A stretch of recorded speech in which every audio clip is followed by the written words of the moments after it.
We're on our journey south from Moscow, southward to Rostov-na-Donu. And as you can clearly see there, we are at the railway station of Zhdanka. But you didn't need me to tell you that. We've stopped,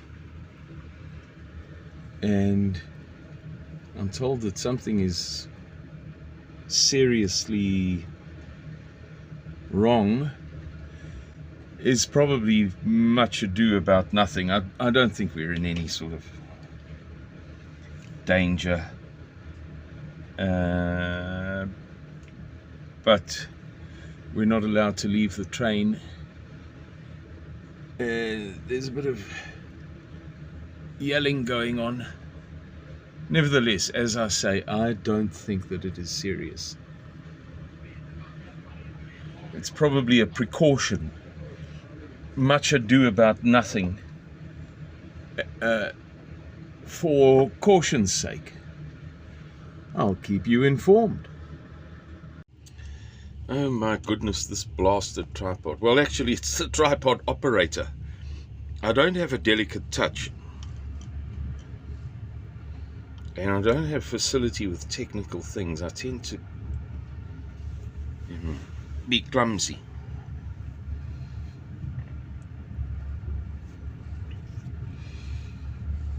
I've been here now, oh goodness me, I think it's seven weeks and 3 days. No. Oh, I've got it all messed up. Anyway. And the first few weeks, I would say the first 6 weeks, were just a matter of adaptation. Just adapting to, not even learning really, but adapting to a different language, a different way of doing things, and being largely bewildered and perplexed much of the time, especially when not with Dmitry Balkovsky and others who've helped. Boris from Rbug, the fisherman who sold me the knife that broke, and who then told me, made in China. He took zero responsibility for that. And of course, Alexei and his lovely wife Anastasia and Raman and Oksana. Who am I leaving out? A few people, I'm sure. Hamid at the hotel, and Elise at the hotel, and Mr. Dilshot at the hotel.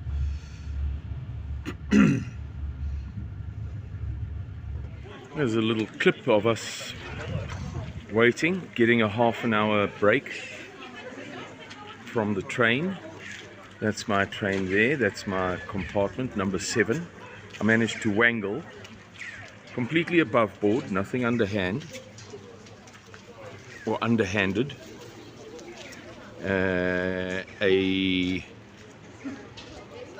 what would you call it?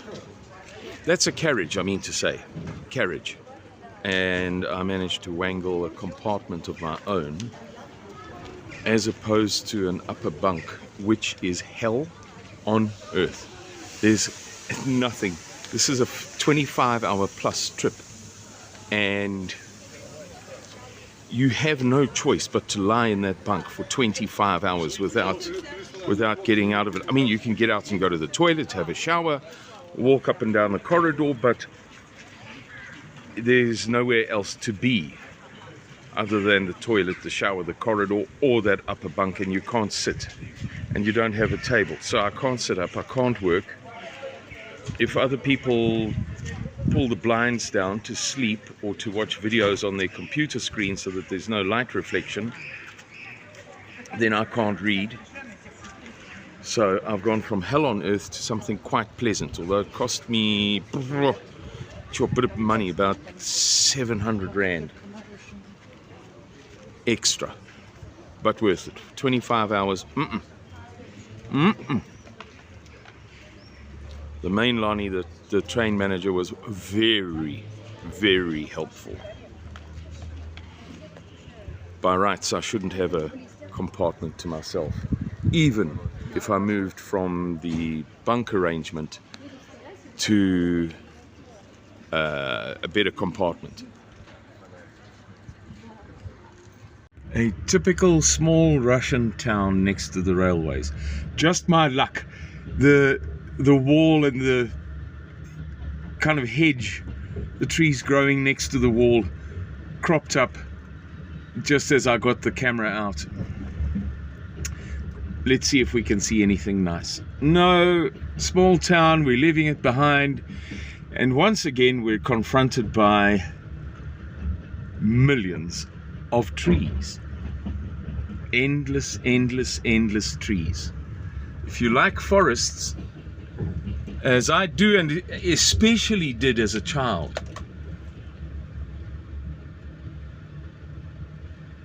then Russia is the place for you.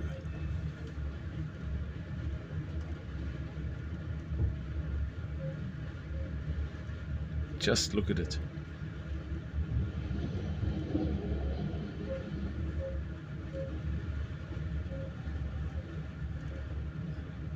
It's no wonder that it's not all well maintained. You know, that is to say that not all of Russia is equally well developed and maintained and renovated. There's just so much of it. Can you imagine the lengths or the total length of telephone line and electricity line in this country?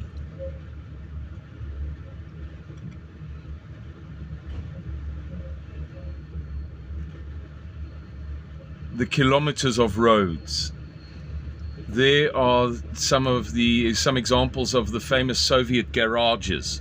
If you were lucky, you would have a little garage, a little shed near your commie block, as they call them. Excuse me mucking about with this thing, but yeah. So that's the countryside. Russia. Trees and grass and steppe. Steppe means flat. There are little mounds here and there, but nothing meaningful. To give you some idea, the famous Ural Mountains of how to describe them. The Urals separate Western Russia or European Russia from Siberia, Eastern Russia. And everybody's heard the name 1,000 times. You would think they would be something prodigious.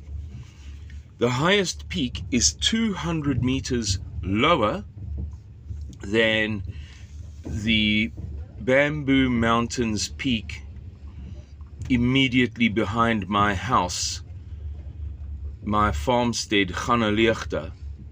It's Louis Hutting's farm. I occupy the farmstead.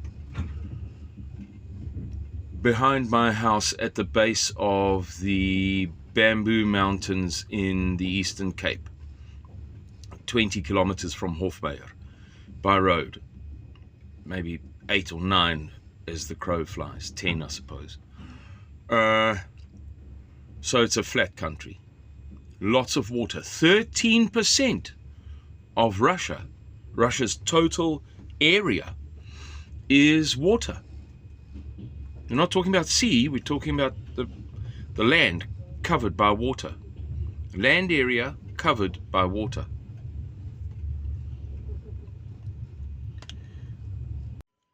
Good afternoon, Suidlanders. I hate looking at the cameras of these things. I'm going to look out the window. I might flip the screen around for your benefit too. There's the, oopsie. There's the platform. We are in Gillets. And we've just had a half an hour break on the platform. Much needed. And I was just, these Russians, they are such lovely people. It's very easy to kind of fall in love with their, not by appearances. If you deal with Russians by appearance, there's nothing special about them. They all look like they're from Benoni or Brakpan. But once you deal with them person to person, oh, they are lovely. Gee, just want to help. The electro, I think he's called the electro mechanic of the train. Sweetheart. He looks like he's spoiling for a fight. And he had words with somebody earlier. Goodness gracious me. But he comes past here, offers me cookies.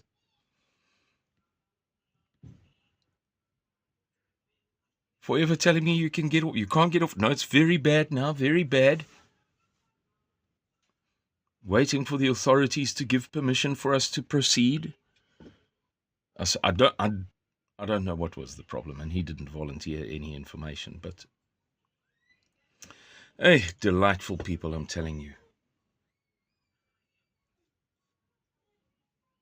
There you go. So for those who don't already know, we're oopsie, what's happened to my tripods? One leg, two legs, they're all collapsing left and right. We're on our way to Donetsk, to the not the front lines, obviously, but to the zone of conflict with the drones and what have you, missiles, etc., etc., etc. It goes without saying that it's dangerous. But we're going because we want to report the truth. Because the same people who've told us that Russians are bad and Russia is bad and Russia this and Russia that are the identical people. The very same people who told us that COVID was decimating us. People were dropping dead left, right, and center, although we couldn't see it, and that the vaccine was safe and effective. You just had to take 12 of them. Unlike measles, mumps, rubella, polio, and so on. This one really works. You just have to keep on taking it until you get myocarditis, presumably, because that's in their figures. So we are going to continue the crusade against the lies of the people who own the West.